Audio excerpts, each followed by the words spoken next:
punta ron. So tingnan natin, i-update ko kayo sa ano, sa kalabasa na bago inabunuhan dito sa gilid. So yun oh, maganda ng tubo, hindi na katulad ng dati oh, green na oh. Punta ron yung mga kalabasa.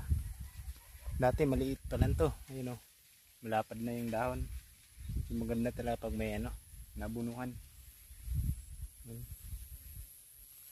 Pero malinis na rin dito. Yun, lalapad na ng mga dahon ng kalabasa. Sa gilid, kalabasa nilagyan.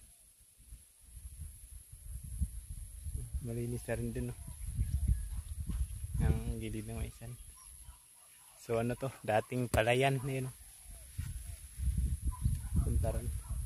So isang vlogger din, may dalawa rin kami dito nagbablog. Nandun Kalatsaw. Yun sa kanila nandun. Nagbablog din siya dun. Fish pan yung binablog niya. Yung sa akin yung dito, yung ano namin, tanim namin dito, binablog ko. So yun. Madamo dito. So dito banda, pag naano na to dito, ngayon ko kung anong tatanim dito, mais ba o ano, bahala na kung anong magandang itanim ngayong season na to. So ano na yung pipino, mataas na, malapit na siyang ano, bumulaklak. So may bulaklak na yung ibang pipino eh. So tara, tayo dito.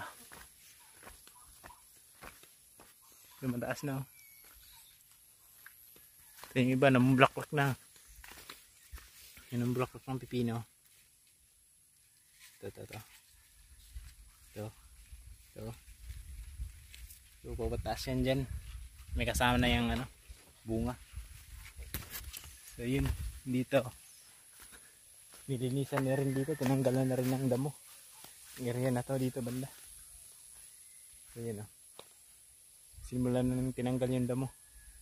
Saka sa kabila rin dun, ano dun, mais.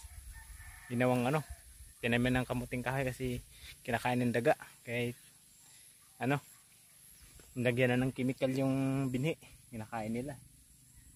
So yun oh, maliit ng ano namin dito. Pang ano lang ba, pang konsumo ba. So guys, okay, supportan nyo ako sa pagbablog ko. See you next vlog.